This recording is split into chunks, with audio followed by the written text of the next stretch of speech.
All right, let's try again here. Hey, welcome back to the Unbelievable Podcast. I am BJ Reidell, back here with my guy, Drew Mahowald, and today we've got an all-football episode for you. The Minnesota Vikings are taking on the Chicago Bears at Soldier Field, so of course we'll spend the majority of the episode talking about the Bears, their lineup, how it matches up with the Vikings, and break it down as we always do. I'll also have a better Thursday question for you guys this week, which we'll do before we even start talking about football. We'll also do our picks for the week as we always do and give you guys an update on where we are standing. Drew has a slight advantage over me, but neither of us have done too well over the last couple weeks. And then we'll finish up the show with our gambling lock of the week and any final thoughts that may come up. So that is the game plan for today's show. So let's hop right into it here with a Thursday question. I've been, over the course of the last week, since the last one, I've been slowly writing these down to make sure that we don't ever have a situation like we did last week ever again. So I've got four pretty good ones here, I think, and this is my favorite one. I've been thinking the most about this one, so we'll go with this one first, and especially because you are relatively recently graduated from college, so this probably works well for you. Mm-hmm. What song in college put the party over the top for you? Ooh. And what I think is fun about this question, and I'll ask this one on Twitter too, is that it could be you're 4 years younger than I am, so you're from basically a different generation of college students than me. I'm from obviously a different generation than you, and then there's people that listen to the show. I know that we have people that listen to the show that are 40, 50 years old, and we have people that are 16, 17 that aren't even in college yet. I'm going to preface this by saying that I'm going to relate this to more of going to the bar and like getting nutty on the dance floor type thing. That was kind of the party for me, and it feels like. Did you guys not have house parties at St. John's? We did. It was just people at 10 o'clock, 10:30 would start migrating to the bar. And right. That makes sense. Yeah. Okay. So, anyway, there's a couple songs that can go in here, and there's a really funny tradition actually that St. John's does at the Sal's bar that I kind of want to share, but I don't think I should. Why? It's a really funny tradition. Okay, I'll share it. So, second to last song of the night is always "Piano Man" by Billy Joel. Yeah. Okay. Yeah. So you maybe have heard this where I've drank at St. John's before. So I don't know if I've caught this specific. So at Sal's, second to last song of the night is "Piano Man" by Billy Joel, and everybody on the dance floor just gets in like giant circles. So there's like 4 circles of like 30 people or something. I don't know, and they're swaying back and forth to the song and just belting out the lyrics. Yep. And all the gentlemen have their pants down. Good. That's the tradition there. So that's I had no idea it was a thing until I was at Sal's for the first time, and I had turned 21. And then of course, I don't know, but like as far as a song that turned it up, I'm gonna go "Mr. Brightside" by the Killers. Oh, that's a really good one. That one really lit up the bar. That's my personal favorite, ramp yourself up song. Like when I'm driving to a job interview or I'm trying to put myself in a good mood or whatever it may be. If I really want to do something, Mr. Brightside is my go-to. So I have this split into 2 sections because I think it's 2 very different types of partying. I have the dorm room / going to the bar, that type of thing song, and then I have the spring break song. So for going to the bar, this was especially my freshman year, but it ended up carrying all the way to my senior year because the house that I lived in ended up having a lot of the parties was Fat Lip by Sum 41, which was just people would start throwing stuff. Some ceiling tiles may or may not have gotten broken. But that was definitely like that song was nuts. People took it a little too serious. Some people took it too seriously. I might have been one of them. But but it was a lot of fun. So yeah, Sum 41, Fat Lip goes down in history especially in the Marquette dorms when I was there.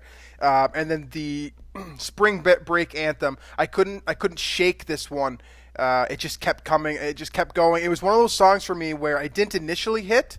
I wasn't someone that was into like the initial phase, but by the end of spring break, what would have been? It would have been my sophomore year, junior year.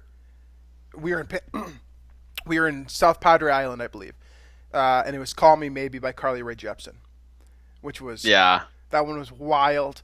Whether it was on the beach or it was on the dance floor or whatever. So those two songs absolutely lit it up for me. So "Call Me Maybe" still bangs. It kind of does, doesn't it? It does. I can't listen to Fat Lip anymore without immediately going back to college. But "Call Me Maybe" has kind of slowly carried over through time. It's like the Miley Cyrus phase. Like that one just kind of slowly carried through, and people still like her. Like I think that there's people that like what was the one by her? Was it "Wrecking Ball" by Miley Cyrus? Yeah, "Wrecking Ball." Yeah, that one was a huge one too. But Carly Rae Jepsen, like she's literally the definition of a one-hit wonder. There's nothing else on like. Anyways, that is the Thursday question for today. I'll post that up on Twitter. It'll be today when you're listening to this. And hopefully we'll get some other fun responses, and if not, that's okay too. So, let's talk about some football. The Chicago Bears, as I said, and I say this literally every time the Vikings play at Soldier Field, but I'm going to repeat it once again. They have beaten the Chicago Bears one time at Soldier Field since the Bush administration. It's even more fun now. I started saying that line when it was still the Obama administration. So the fact that it hasn't gotten much better. Teddy Bridgewater obviously has the one win under his belt, and it was not a convincing win by any means. So this is a tough place to play. Vikings did win in 2017 there. Was it 2017? So it's 2 wins since the Bush administration. So they have 2. Okay, so I'll have to update we were saying that before that game. Yeah. As a way of saying how the Vikings can't win there, and they almost didn't because that score of that game was 3-2 at halftime, I think. I mean, that sounds about right. Case Keenum played in the second half and did really well, and Trubisky threw the worst interception of all time to give the Vikings the win. Okay, so anyways, regardless, point being here, tough to play at Soldier Field. The Vikings are heading right into the thick of it at 2-1. Bears are.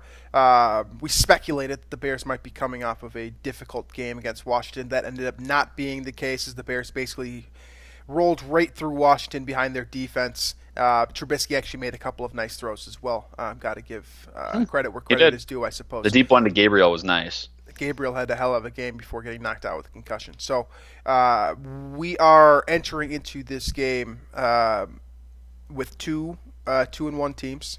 Both of them have lost to the Packers. Interesting. How about this, by the way? 2-1 teams tied for last in the division. NFC North is tough this year. Lions are a little bit better than I think people thought they would be. They are second in the division, by the way, just to update you on my bold prediction from preseason. But anyways, I think before we get into the breakdown, let's just mention real quick, if you haven't been keeping up on your Vikings news, Laquan Treadwell is back in Minnesota. Yeah. I know everyone is very, very excited about that. That comes as a corresponding move to Chad Beebe getting placed on IR. He has some torn up stuff in his foot. I won't give you the doctor version of it. I will just give you the human version, which is to say he's going to be out for some time. I believe he was placed on IR. So Treadwell is back. Also, Marcus Sherrills is back. A little bit more exciting. Obviously, people have fonder memories with Marcus Sherrills back returning punts. Honestly, I'd rather have him back there than Beebe. So, despite the fact that he actually has played pretty well through the 3 games that he did play. But those are the 2 major updates. I don't believe we've seen a corresponding move to Marcus Sherrills yet. The logical explanation is that it'll be Nate Metters, the corner or defensive back that has not played too well. But I don't believe we've seen an update as of this recording. So that is what we're 2 minor updates, I suppose. You'll just see Sherrills returning punts, and because the Vikings are so slim at wide receiver, I'm going to assume that in 3 wide receiver sets, you will probably see Treadwell out there to some degree as well. Yeah, he might. BC Johnson obviously might get his first. The corresponding move was Devontae Downs. Devontae Downs. Okay, there you go. So that brings us up to speed. Now let's talk about the quarterback of the Chicago Bears that I'm sure you're excited to talk about. I'm sure most Vikings fans honestly are excited to talk about because there's not a whole lot of good things to say. Because then we can talk about Christian Ponder too. We can. So tell me a little bit about Mitchell Trubisky. what he brings to the table, what the Vikings have to do to stop him, how he's going to stop himself, etc. Yeah. His strengths are running with the football and throwing on the run with the football, particularly to his right. That is where he can be dangerous, and that's where he has been dangerous, and where I think Nagy, at least last year, did a really good job of, when he wanted Trubisky to hit a throw, it was getting him on the move. Now, from there, I think he's very limited when he's in the pocket throwing downfield, and I think Nagy has had to manufacture easy throws for him since he took over, and that's been increasingly becoming more of a challenge as opposing coaches and coordinators have figured out sort of his methods of doing that. And I think you definitely saw it the first couple games this season. Obviously, Vic Fangio kind of figured him out, being that they played scrimmaged against them all last year. But a lot of manufactured like RPO type throws that he's going to make. But he's not going to hit you on, like a 25-yard, deep crosser over the middle. He's not going to hit those with regularity. He's going to make plays with his feet more than his arm. And if you can rattle him a little bit early, I think the Vikings should they should be able to contain the Bears' offense at the very least. Yeah, so, excuse me, the statistical sample size through 3 games for Mitch Trubisky is not awesome. He is completing 65% of his passes. Big reason for that, though, is like Drew said, a lot of them are very short, easy completions. In 103 attempts so far this year, he has only gained 579 yards through the air. That's a 5.6 yards per attempt average, which is not great. I don't have the air yards in front of me, but I imagine that number is also very low. Just generally, for what it's worth, the Vikings are running for 5.6 yards per attempt this year. Okay, so there you go. I was just going to say, generally speaking, that number that you'd like to see from your quarterback in terms of average yards per attempt, anywhere between 7.5 and 8.5, is generally considered to be pretty good, or at least sufficient. Obviously, the Vikings have their own issues at quarterback, so we're not in the best position to go after someone else's quarterback. But hey, if we want to talk yards per attempt, Kirk's at 8 right now, so. This is true. Trubisky's also thrown 2 interceptions. He's been sacked 8 times as well. I just want to point out that sack number is not as much a product of his own indecision making or issues with decision making as it is his offensive line. He actually has a pretty solid offensive line in front of him for the most part. There are some pieces that are questionable, I suppose, but I would prefer that offensive line, at least in pass blocking, over what Minnesota's got. I think a lot of teams probably would. The QBR is also 29.6 and the rating is 81.3. So statistically speaking, there is very little support for Mitch Trubisky. I think a lot of what Drew said before is very accurate about him in terms of he's not going to beat you throwing the ball down the field. The thing that he has beaten the Vikings with in the past, and the thing that I imagine will be the biggest issue the Vikings face with him again this coming Sunday, is his feet, his ability to extend plays, and his ability to actually make something of it when the play breaks down. He has gotten very, very good at using his feet to find yards that you wouldn't necessarily think are there. He's good in the pocket too. He's got good pocket presence. I think play against the Broncos where he kind of made that 25, 30 yard throw to get him in field goal range at the end there, where he stepped up and found I think Robinson down the field. Like, that was a really good play. He knows he's very aware in the pocket and can manipulate it well. It's just when he has to sit in there while there's while the pocket collapses per se, and he's got to throw a 20-yard dart, is when he's not in my opinion, a starting caliber talent in that perspective. Yeah, he definitely has awareness. He knows when when it's caving in around him, and he has the ability to do something with it. I think there's no denying the fact that the Vikings will have to have a spy on him. You can probably expect that to be Anthony Barr. That's generally who the guy is when the Vikings are facing a mobile quarterback. Trubisky has a lot of traits that you really, really like in a second-year quarterback, I think. The biggest issue that Trubisky is running into in terms of the outside kind of trying to evaluate his performance is the fact that he's from the same draft class as Deshaun Watson and Patrick Mahomes, who were both Yeah. subsequently drafted behind him after the Bears drafted up to get him. That's on the Bears, though. That's really not on Trubisky. As a second-year quarterback, I definitely don't think he's a Super Bowl caliber player.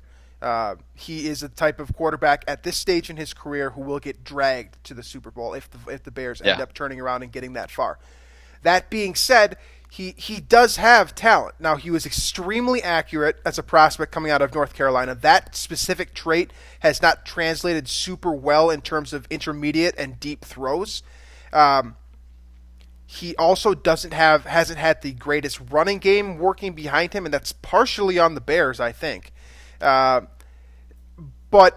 I think that the athleticism is clear. It's definitive. He's one of the better more athletic quarterbacks in the NFL right now. He can do a lot to beat you without actually throwing the football. It's just that when you're a quarterback, and this goes completely without saying, you need to be able to throw the football downfield to be considered, above average or even, further, elite tier quarterbacks. Every single one of them can throw the ball downfield. Now, Trubisky simply has not shown a capacity to do that consistently. Right. And he has the targets to do it, too. Yeah. Well, and we should clarify, too, with quarterbacks that every starting quarterback in the NFL can throw down the field, once in a while at the very least, right? I mean, right. The throw to Gabriel on Monday Night Football along the right sideline was very, very good, right on the money. It's just that as a defense, you're going to take your chances, like giving him that throw. That's where the difference is between Mitch Trubisky and even like a Kirk Cousins. You're scared of Cousins making that throw or Rodgers or Stafford. I mean, look at it. I'm just comparing NFC North quarterbacks here, but Trubisky's the guy you're going to let.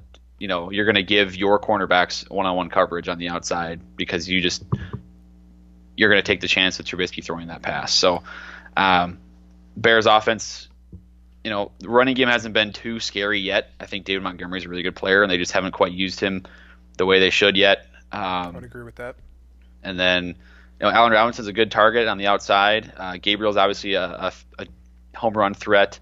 Tariq Cohen's going to be used all over the place. Cordero Patterson will be used at running back sometimes and at receiver. I don't know why they ever use him at receiver. Anthony Miller as well. They have some talented targets and talented weapons on the outside, which also has helped Trubisky both this year and last year. And then Nagy kind of finding a way to get all of them involved has been sort of the piece that has kept Chicago afloat offensively the last couple seasons. So in terms of stopping Trubisky and what the Vikings can do specifically, watching that Monday night game against the Redskins, there are two things that immediately stand out to me. Number one is the smaller the window. This really goes for all quarterbacks, but it should be said even more so for a guy like Trubisky, who is a little bit erratic with his passing. Smaller windows in terms of where the ball is going, and I think the Vikings certainly have the capacity to do that with Rhodes and Waynes. Yeah. I think a lot of that too is going to be discipline on like RPO and stuff like that, where you're staying in your lane and you're not biting on fakes and whatnot, jet sweeps, all that type of stuff. Because that's how these throws are manufactured a lot of times. Is creating easy throw was based on misdirection, guys being out of position and that type of thing. Yeah. I certainly agree, but in terms of the Vikings have the ability to lock down both outside receivers in this game. I think I would say that Xavier Rhodes has an advantage over Allen Robinson. He's the most talented receiver. I think most people. I don't think there's any denying that Allen Robinson is the most talent on this roster in terms of pass catchers. I think Xavier Rhodes has the capacity to slow him down, or to basically nullify his impact. To put it in perspective, I guess that a lot of people can understand. I wouldn't start him in fantasy this week. I think that the coverage the Vikings will have on him, basically to take him out of the game, will put Trubisky in a tough spot.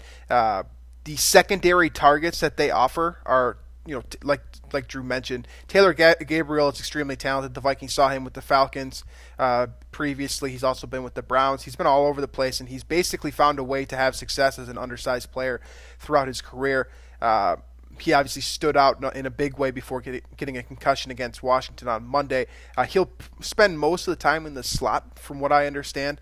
He will play on the outside too. I think that he probably presents the biggest matchup issue for the Vikings defense. other than Trubisky himself, just because of the way that he can get outside the pocket and run for his life. But I think really the two things that you can do to stop Trubisky is close those windows, which I think the Vikings inherently kind of do because they have better cover cornerbacks than what Washington was putting out there. Josh Norman is simply not the same player he used to be. Let's just put it short and sweet. So I expect Xavier Rhodes to have better coverage, and that should help against Trubisky. And then also you got to get pressure on this guy early, and he will crumble. He'll crumble like Humpty Dumpty falling off his tower, straight up. So that is the number one thing you could do. And I mentioned earlier that this offensive line for the Bears is pretty solid. There are certainly players here that you might consider upgrading if you're a Chicago front office guy or a fan. I like Kyle Long a lot, and I like Cody Whitehair, and I like James Daniels. So their entire front, the three guys in the interior, I tend to think are very, very talented and difficult, difficult to kind of get by, especially in pass protection. Kyle Long is one of the best guards in the league. He's also played tackle in the past, so he has that kind of the ability to do both of those jobs, which sort of I tend to think helps him inside, specifically with his footwork and his ability to set an anchor and not allow anyone to get past him. So Linval Joseph and Shamar Stephen and anyone else rotating in the interior there will have their hands full. James Daniels is having a bit of a slow start to the season. I do still think he's a good player. He had a tremendous rookie year, but he's probably the most susceptible to interior pressure. It's the guys on the outside here that I think the Vikings can get after. Bobby Massey on the right side, Charles Leno on the left side. Both of them, I think, have improved since they became Chicago Bears. I don't know if that is Nagy specifically scheming them better, giving them more opportunity, not having to hold blocks for as long based off of how they like to run this offense. But those two guys are solid players. They're not great players. And I tend to think that Everson Griffin and Neil Hunter have an advantage over both of those tackles. Yeah, I really like Hunter and Griffin again this week. I mean, I just keep going back to Griffin basically lighting up David Bakhtiari. If he can do that, I think what was it, 11 pressures in that game or something? Yeah. You can. I feel like he can get his way this week as well. I feel like this is going to be a low-scoring game, so I'm not worried about the Vikings defense as much. I think it's the other side of the ball where I'm concerned. I also want to mention Trey Burton at tight end for the Bears because that's will he play position. Though? If he does, if not, it's going to be Adam Shaheen. But either way, the Vikings seem susceptible to giving up tight end gains in games. So I think. It's funny that you mentioned that because if Burton doesn't play and Shaheen is their number one guy, this will be the ultimate test of can the Vikings stop tight ends, because Adam Shaheen has had one of the more disappointing careers to date for a guy that I believe was actually drafted in the second round. He was a small school guy that came out and got drafted in the second round. I believe this is his third or fourth year in the league. He has not been great. And like you said, and like we've said on the podcast in previous episodes, the Vikings tend to be susceptible to tight ends. Second rounder in 2017. There you go. So it's year number 3 for him. And what was the school he came out of? Oh, God, I just had it. Hold on. Point being here. Ashland. There you go. Small school guy. So point being here is this is the ultimate test where this is not a very, very – this I shouldn't phrase it like that. This is not a guy that has put it on the field yet in his career. This is a guy that on paper you should be able to stop. This is not. I don't want to diminish Adam Shaheen's talent because that is the exact type of situation that has gotten me in the trouble with talking trash about Marvin Jones in the past. But this is a guy that the Vikings should be able to stop. It's just that the position itself, there's been a long running success against the Vikings defense. So there's him. And I also, before we move forward, just want to mention that this three-headed monster here at running back between Mike Davis, David Montgomery, and Tariq Cohen. This should be a three-headed monster that should work well for the Bears as they move forward. I just don't think that they have figured out how to get all three of these guys working in unison. I think that they use Mike Davis and David Montgomery kind of strangely, where you spend this early round pick on Montgomery, you expect him to kind of be your bell cow. Tariq Cohen being your change of pace, scat back type. Mm-hmm. And then you've got Mike Davis, who is supposed to give Montgomery a blow, where it's sort of been the reverse, where Mike Davis has been getting more snaps than at least I think any fantasy football expert out there will tell you that I think they expected more from Montgomery in the first 3 weeks. That has not happened to date. The thing for the Vikings is don't let them figure it out against you, I suppose, because there's a lot of talent between these three guys. Cohen is the guy that's going to beat you, with the kind of the home run touch. He's the most dangerous guy on a single carry, I think, or a single reception. But David Montgomery is the pounder. He's crazy breaking tackles. Yeah. Really good. They're starting to figure it out now to kind of make him the bell cow. I remember the Week 1 game against the Packers. That was ridiculous. He had like what, 5 carries? Yeah. My point being here is that we don't know a whole lot about Montgomery to date, other than the fact that he's not super explosive, but he's excellent at breaking tackles. And we know what Mike Davis is from his years with Seattle and San Francisco. Just my point here is just don't let the Bears figure it out against the Vikings. Like, you don't want to be the team where this running attack starts to get going, because they could, if this rushing attack gets going, they don't necessarily need Mitch Trubisky to be a great quarterback behind this defense, which why don't you get me started on this incredible defensive line and this 3-4 attack that is now under Chuck Pagano's watch. Yeah, which I think is going to help, the Vikings, that Vic Fangio is not, running it anymore. But it's also worth noting that Akeem Hicks may or may not play this week. He missed practice Wednesday, and it looked like after the Monday night game, his status was in doubt, because he'll have a short week to get healthy. But this defense, just for all three levels, is loaded with talent. Leonard Floyd, Khalil Mack is obviously the first name I probably should have mentioned. He's already got 3 sacks this year. And then you have Eddie Goldman. You have and then linebacker Roquan Smith and Danny Trevathan are kind of your middle linebackers in the 3-4. And then the secondary, Kyle Fuller, Clinton Dix, Eddie Jackson, Prince Mukamara, Buster Screen, all kinds of loaded. Aaron Lynch, too, another guy that's rushing the passer, Nick Williams. They rotate a bunch of guys in there, and they all get the job done. It's a doozy, that's for sure. Definitely the toughest test the Vikings have faced this year. And they're going to have to come out a little hotter than they did against the Packers to have a chance. Yeah, this is arguably the best defense in football right here. For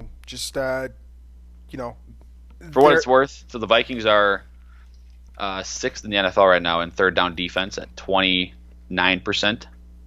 The Bears are at 22%. They've allowed 8 total third down conversions this season. Yeah, that gives you a little perspective into how good that they have been playing situationally. The talent certainly backs it up. Drew ran through all the names. Looking at the defensive line specifically, they do run a 3-4 scheme, like I said before.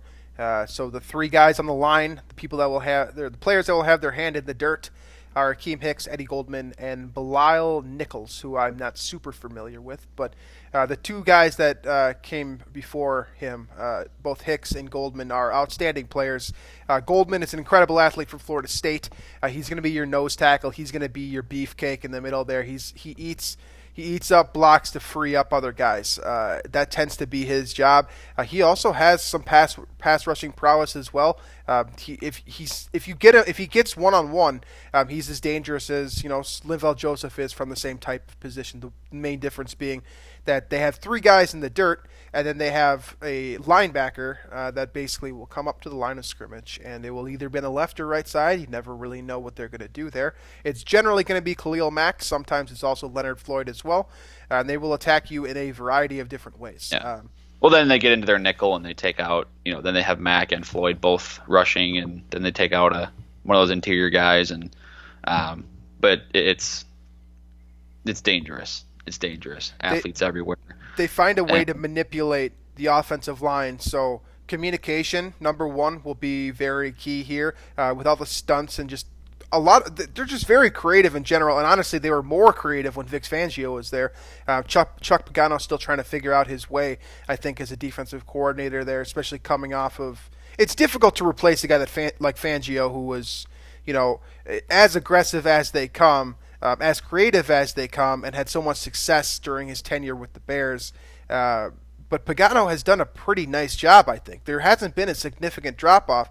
The situational stats support that claim for sure. The overall performance by this defense, I don't think the Bears have any wins this year without this defense, because of how their offense has played. But the defense has kept them in all 3 games. They've been competitive simply because of the way that this defense has played and has the potential to play.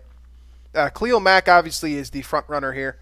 He's arguably the best defensive player in football, arguably a top 5 overall player in the NFL. Everyone remembers the big trade that brought him from Oakland over to Chicago. He is a pass rushing monster. He's also great in run defense as well. But where you will see him pop up is when he is getting to the passer. This is a situation for Brian O'Neill specifically. I feel like I see Khalil Mack rushing more from the right, more on the right tackle side. Yeah, he'll go both sides, but it's more common over there. Right. So this is a true test for Brian O'Neill, who, if memory serves me correctly, he hasn't allowed a sack yet this year. I don't think he had allowed a sack last year either. So this is a true test for him because it's going to be a mental challenge. It's going to be a physical challenge.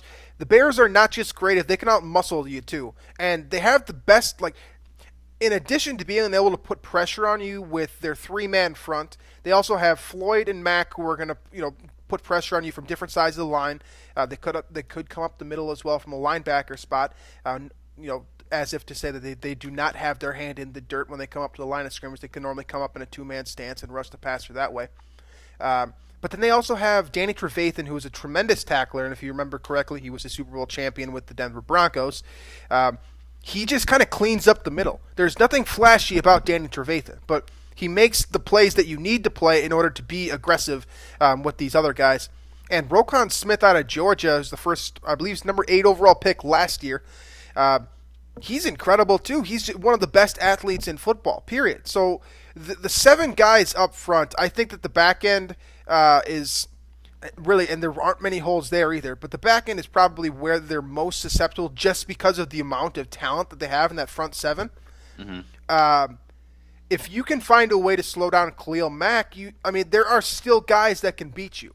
If you put I think you just have to accept that they're going to get theirs, and then kind of, you really have to take advantage of those reps that you do win.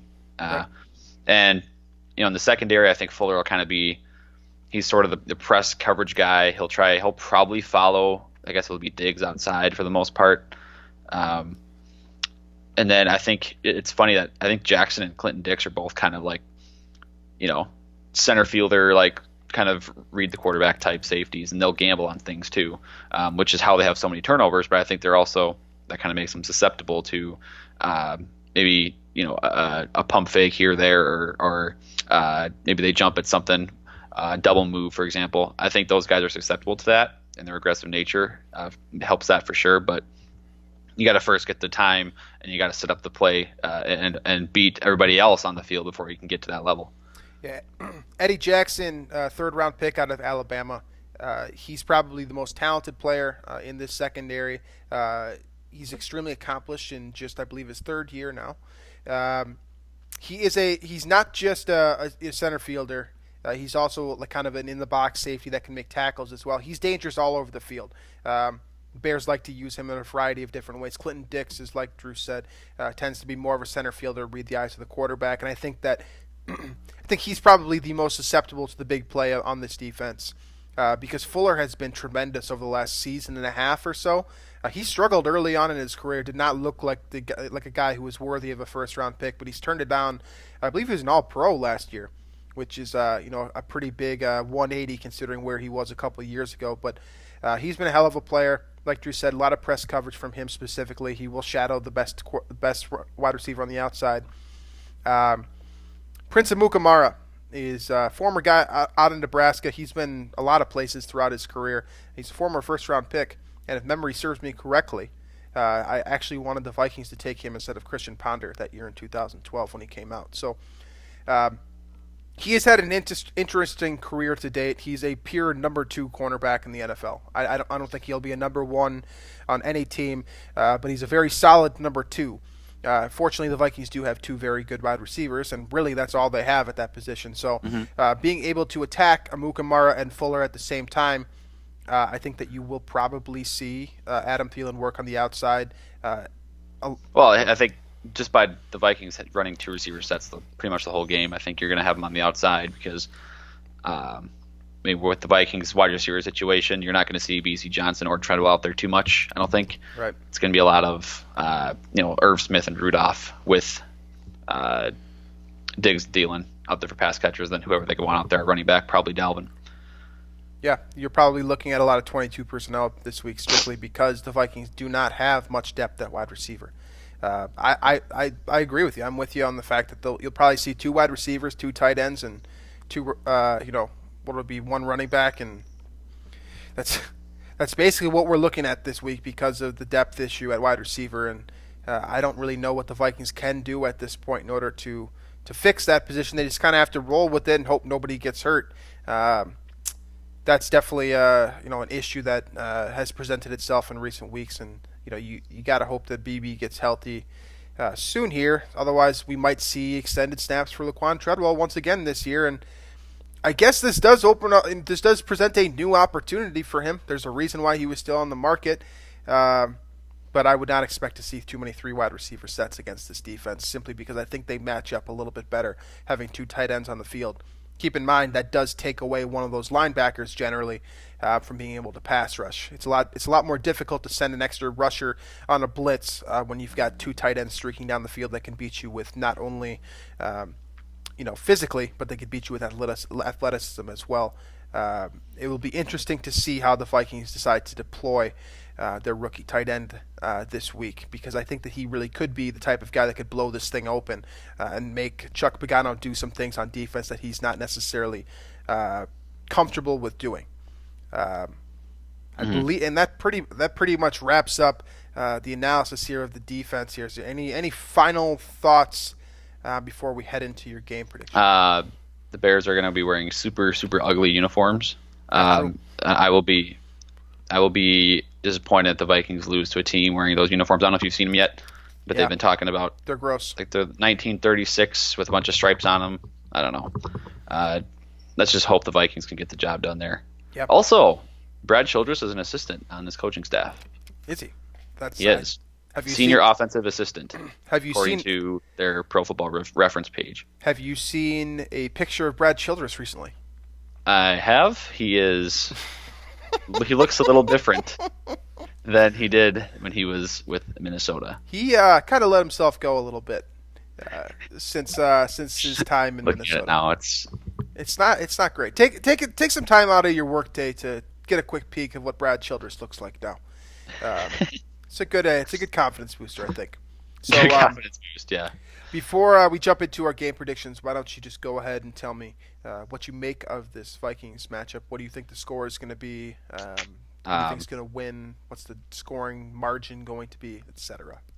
Yeah, I don't trust the Vikings offense on the road at all, let alone against the Chicago Bears defense.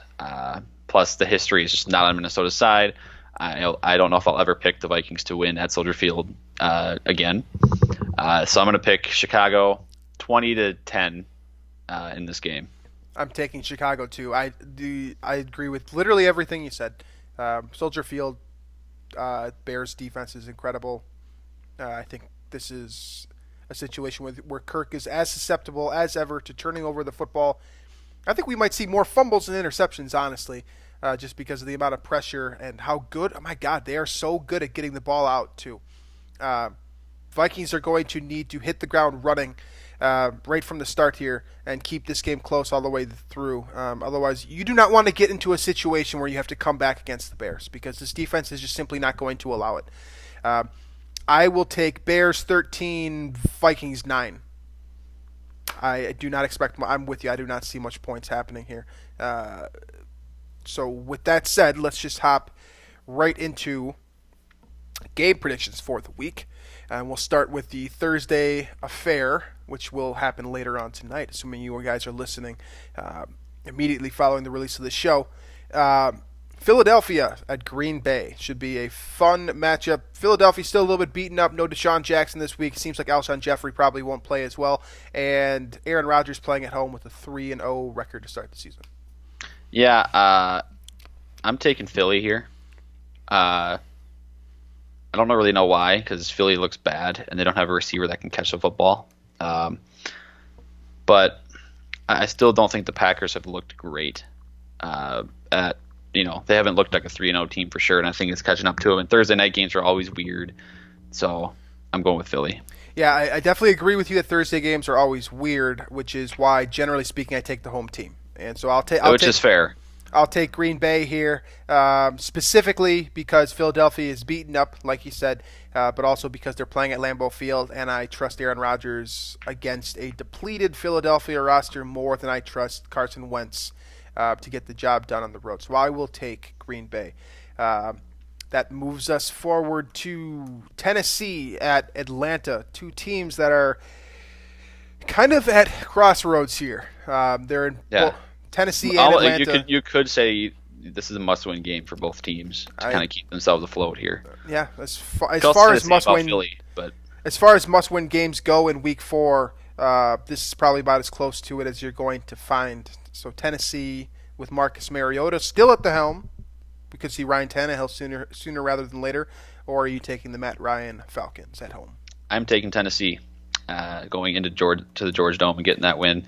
They're going to bounce back. They've had a couple of rough performances in a row here, but they're going to get back to that Week 1 form where they went into Cleveland in the dog pound and dominated Cleveland there.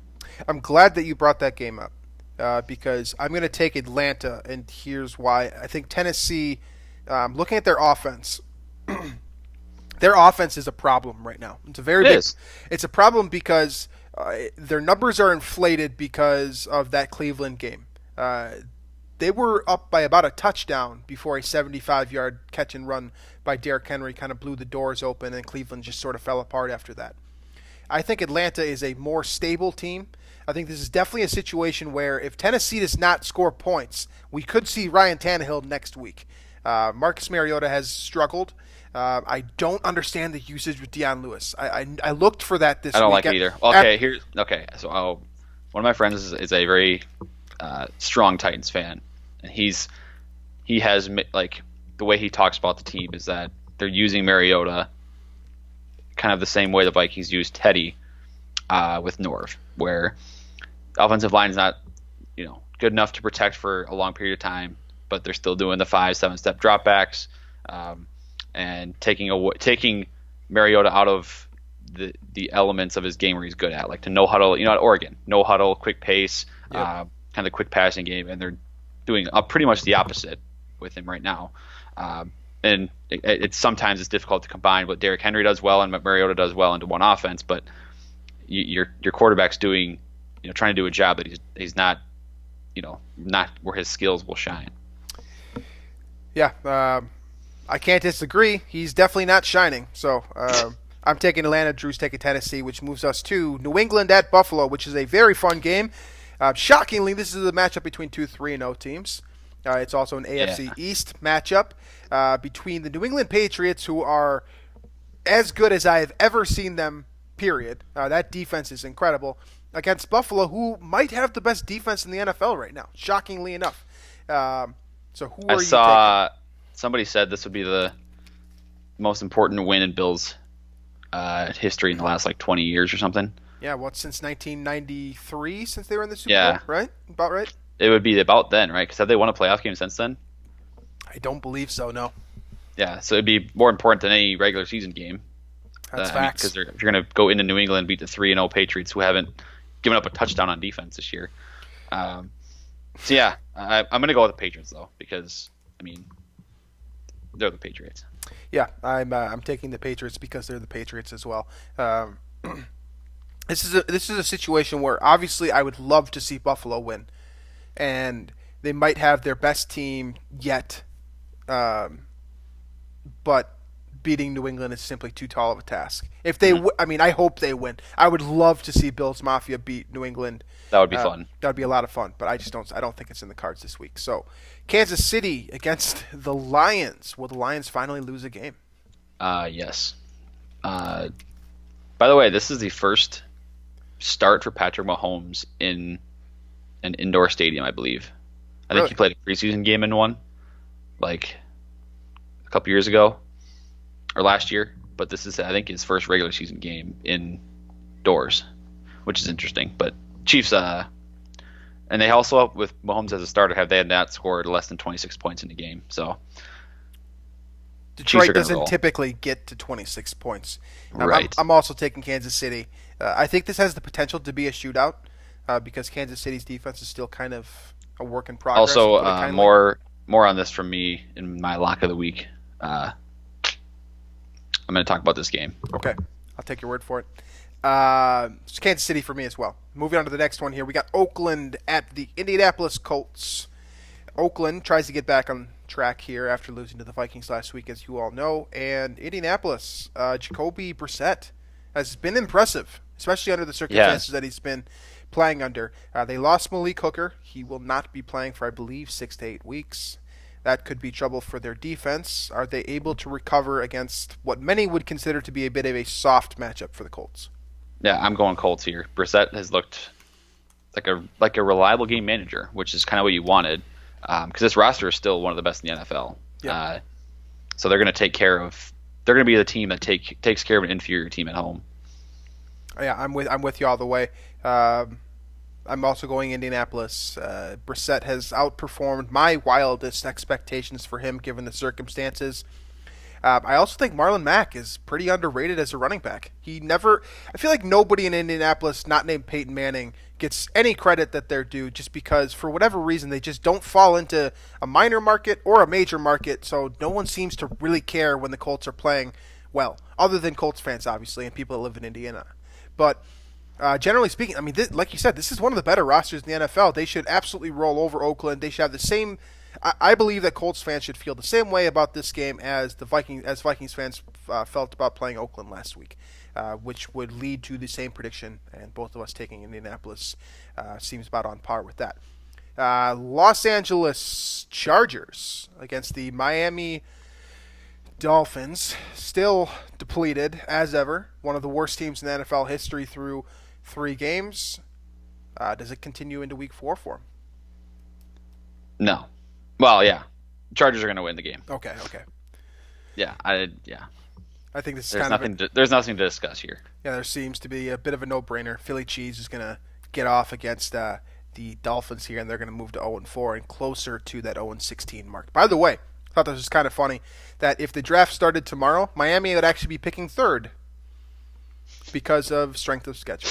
So just keep that in mind as we move forward here into this season, and we kind of start to weed out the terrible teams from the bad teams, I suppose. There is a difference. Washington heads to the New York Giants. Daniel Jones coming off of a hell of a debut. Washington coming off of a miserable Monday night performance and playing against a division rival on a short week. Who gets it done? I'm going Washington. I didn't really learn my lesson after.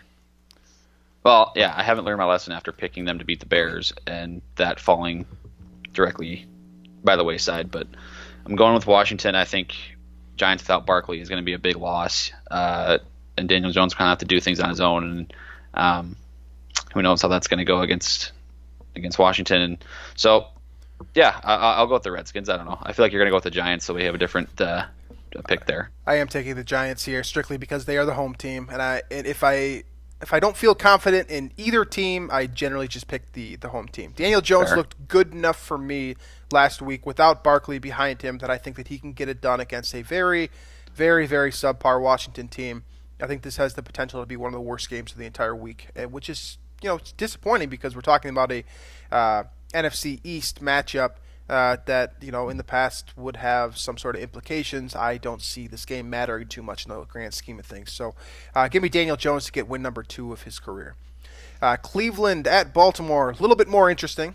1-2 Cleveland tries to get back on track against Baltimore, who did drop a tough one against Kansas City last week. It seems like Baltimore is probably the team to beat in the AFC Central? North? Yeah. AFC North. AFC North. Not in the AFC. Yeah. Well, Baltimore's. I mean, they have played pretty well. Well, they just lost to Kansas City, That's who true. would be the team. One of the teams to beat in the AFC. There's New two. I England. think there's two teams in the AFC that are better than Baltimore right now. New England. There's two teams in the AFC that are better than everybody. That's facts. Yeah. So Cleveland heads into Baltimore. This is an interesting situation for Cleveland because if Cleveland loses this game, they drop to 1-3. They also lose a divisional matchup. Kind of gives Baltimore the go ahead to go ahead and win the division here. So Cleveland or Baltimore playing in Maryland. I have a vested interest in the Browns, like turning this around. So I'm going to pick them based solely on that, and not because I actually think they're going to win, because I really don't. But I'm going to pick the Browns. I would love to see Cleveland play better, but Baker Mayfield has not been good in year 2. He's going through a bit of a sophomore slump here. You're not wrong. And they are not using Nick Chubb too effectively. Freddie Kitchens seems, as much as I hate to give the national pundits credit, Freddie Kitchens does not look like a head coach, and they were all in front of that. He is not a great play caller. He's not great at managing the game. He's not great at managing his players or his coaching staff. This is a situation where things can get ugly for Cleveland quickly. Mm-hmm. They need this win. I'm still taking Baltimore. They're playing at home. They have the better team, a better cumulative roster than Cleveland, I think. They have better coaching, which, the more years I watch football, the more I understand how important a good coaching staff really is, and I think Cleveland is missing that right now. So give me Baltimore to take the kind of a decisive advantage in the AFC North division there. Carolina at Houston. We got Kyle Allen making his third career start, his second start this season, coming off a 4-touchdown performance against Houston. He looked good. He looked good. He looked a lot better than I think everyone thought that he would be. Deshaun Watson is unbreakable, and he's currently my favorite quarterback in the NFL. He's so exciting to watch. It would be nice to see Houston continue to play well. Yeah, I'm picking Houston. You're taking Houston? Yeah. I will take Houston as well. I think they're the better team, straight up, and I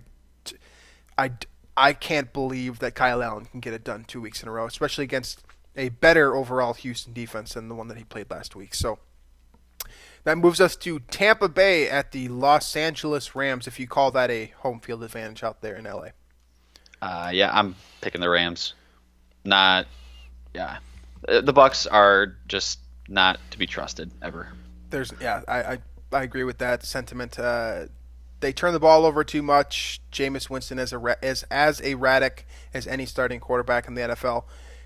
Bruce Arians has shown signs of being able to fix him, but I tend to think that the reason why he looks good some weeks and bad the others is because he's on a bit of a leash.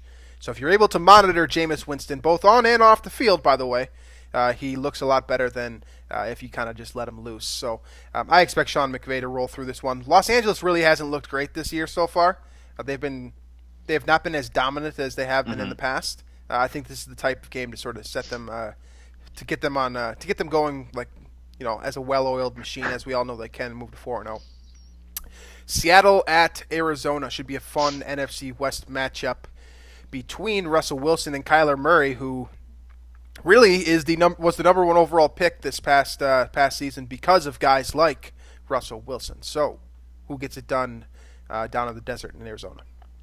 Picking the Cardinals at home. I don't know. I don't really have any reasoning for this. We just saw the Seahawks lose at home. Kind of a little bit ugly. Some turnovers. Chris Carson still fumbling the football. But I don't know. This is more of a gut feeling pick than anything. I'm picking the Cardinals at home. Seems like the Seahawks always lose one weird divisional game a year. I don't know. Maybe this is it. Yeah. So Seattle looked really good in the first 2 weeks. Then Chris Carson started fumbling the ball like Adrian Peterson, just inopportune times, handing the ball away too. They're ugly fumbles. So their identity as a team has been great defense to run the football, and they have been getting closer to doing that up until last week, where the fumbleitis sets in. Russell Wilson has to take over, and even though he threw for over 400 yards, they still lost. It should have been that game should not have been as close as it actually was. That all being said, I'm still taking Seattle because I don't think Arizona's any good either. They have playmakers on both sides of their team. Offense, Kyler Murray is obviously pretty electric. He's been a lot better than I would have given him credit for to this point. But I think that Seattle, kind of the veteran mentality, veteran coaching staff is able to put this one away. In the future, I suspect that Arizona might be more of an issue for them, but not right now. So I'm taking Seattle. Jacksonville at Denver. I want to say this is an interesting matchup, but it's an interesting matchup for people that liked football in like 1984, because this is two great defensive teams, but just horrendous offenses. And then hey, Gardner looks good though. I agree that he looks good, but like he's got to fall apart at some point here. Which is why I'm picking the Broncos this week. I think it's just too good to be true at this point. Yeah, I tend to think that this is the type of game that he would fall apart in. You got a veteran defensive mind running the show in Denver, and Vic Fangio, obviously. So they're going to figure out a way to get after him. The thing is with Gardner Minshew is, and this is the same thing that can be said about all rookies that get off to a hot start, is I haven't seen what his problem is yet. Like, what is his flaw? He seems to be pretty accurate. He's mobile. He's been able to get it done in crunch time, with exception to failing on that 2-point conversion. Yeah, he's really the next Tom Brady, 6th-round pick. That's what he is. There's no flaws. Yeah, apparently not. So I would keep an eye on this matchup because I think it's interesting. Denver has the potential to move to 0-4, by the way, which that's kind of ugly considering where I think they thought they would be through a quarter of the season. Last couple of matchups here: Dallas at New Orleans, which would have been a lot more fun if Drew Brees was starting. Teddy Bridgewater gets his second start of the season, coming off of a win. Dallas is playing as well as they really ever have, especially offensively, and they've got some defensive playmakers to get it done as well. They are playing at the Superdome here. So who are you taking? I'm taking the Saints. I need to see Dallas play a good team yet, right? Because they play the Giants, Redskins, and Dolphins. Not a great lineup there. Now they go on the road, hostile environment. With or without Drew Brees, I think the Saints win this game. I am going to run with the hostile environment theme. So I'm taking New Orleans as well. Superdome is one of the hardest places to play in the NFL. I think it's, we saw how Teddy Bridgewater, the difference between Teddy Bridgewater playing on the road and playing at home. When he's able to think in the pocket, I like Teddy Bridgewater a hell of a lot more as a passer.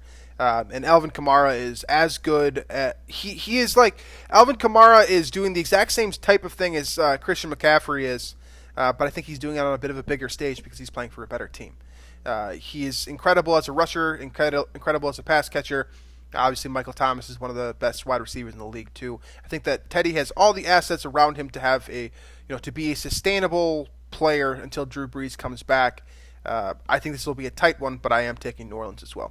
Which brings us to Monday Night Football, which might go down as one of the worst Monday Night Football matchups that we're going to see all season here. So the combined record of Monday Night teams this year going into the game is 1-11. Okay, yeah, that sounds about right, and this is not going to make it any better either. With 0-3 Pitt at home against 0-3 Cincinnati, who are you going with? I don't know. Pittsburgh, maybe. Sure, they're at home, right? I think I'll just go Pittsburgh just because I don't care enough about this matchup to even think about it. Yeah, I'm going to take Cincinnati partially because you just took Pittsburgh, but also because I still am a believer in the Cincinnati offense for some reason. I don't know why. I am. That's it. I don't know a whole lot. You're a believer in Andy Dalton. I'm a believer in their playmakers. I like John Ross's breakout season a lot. It was ugly last week, but I like him when he gets the ball in his hands. And Pittsburgh is just depleted. Mason Rudolph, really? Like that's not a guy that I can trust to win a football game right now. So I'll take Cincinnati, and that will round out our picks for the week. Coming into this week, cumulatively speaking, I am 26-21-1. Drew is 30-17-1 with a 4-game edge over me. Both of us went 8-8 last week. Not great. Hopefully we'll get back on track here. But that being said, as we get into our NFL locks, gambling locks of the week here. I lost last week, I think, didn't I? Because I picked the Redskins to cover. You did. I picked Cincinnati to cover at +7, and they did. So I am on the board. We are now on the board. Are we 1-1-1 now? Or no, I'm 1-1-1. You are 1-1-1. I am 1-2, which leads us to our week 4 picks. I'm streaking now, though. Give me your gambling lock for the week. I went going back to the Chiefs-Lions game like I mentioned. I'm going Chiefs over 30.5 points. Like I said before, the least they've scored with Mahomes at the quarterback is 26. Playing indoors is only going to make them faster. I like the Chiefs to score over 30.5 points. Fair enough. So I think it's minus 130 for the odds if that's so. Sounds about right. It's considered likely to happen, I guess, considering the odds. But yeah, I'm also going to take. I'm going to go the same route as you did, but I'm going to pick the Minnesota-Chicago game, and I'm going to take the overall under at 38.5. I just predicted a 13-9 Chicago victory. That would be well short of the over. I believe you did 20-13, which seems a little bit more reasonable. I think that would also fall short of the figure that they're giving us here. So 38.5 points total. We're looking at two of the best defenses in the NFL here. The number one defense from last year, and what were the Vikings, like top 5? This game has under written all over it, which makes it kind of too good to be true. But I'm going to take just the way the Vikings play. They're not trying to light up. And really how the Bears play too. Yeah. I mean, they may not run the ball as effectively as the Vikings do, but they are the same type of team where they try to get up and then chew the clock out. They create their offense too with like quick hitting passes that work as a running game by chewing clock as well. Right. So. Right, I agree. So 38.5 under overall point scored between Chicago and Minnesota. And so that wraps up the final segment of the show here. Do you have any final thoughts before we head into the weekend? I don't think so. I should say that I'm going to mention that I'm in first place in that Vikings Twitter Fantasy League, and I don't see myself losing in the near future. I am undefeated. And despite the loss of Saquon Barkley, I feel like my team is loaded enough to break through and continue to stay undefeated, being better than your team.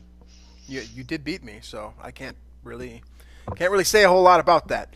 I don't have a final thought for this week. Honestly, I'm still just excited that the Vikings got through Oakland. I thought that. I thought they might fall to a trap game there. I predicted the Vikings would win, so I thought they were going to win. But it would be very, very Vikings to blow it.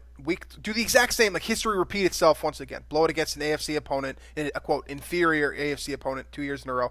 So honestly, dude, I'm still riding high on that victory. That opening drive was just magical to me. Seeing Kirk actually, play quarterback well for the first time all season, and I'm excited about this football game this weekend because. I'll say the same thing that I said heading into the Packers game. This is a game that the Vikings are, quote, not supposed to win. They're playing on the road against a divisional opponent. But if you could sneak one out here, move to 3-1. Obviously, Green Bay has a tough opponent in Philadelphia this week. This is definitely an opportunity to get back atop the North very quickly with one swing of the bat. So I'm excited for the Vikings game this weekend. Hopefully you guys are too. We'll check up on you guys next week. Before that, though, make sure you hit the subscribe button on iTunes. If you like watching us on YouTube, like that page, subscribe to it, like the videos, do all that stuff. It all helps. Tell your friends, tell your dad. It helps us grow. As I've said before in the past, we will continue to do the show as long as we continue to trend upwards. So. If you like the show, make sure to help us out there, put it out there a little bit more. That helps our numbers, helps us get more money for sponsors and stuff like that, and then we can have more fun doing the show. So we appreciate you guys doing that. So anyways, Skol Vikes, and we will see you guys next week.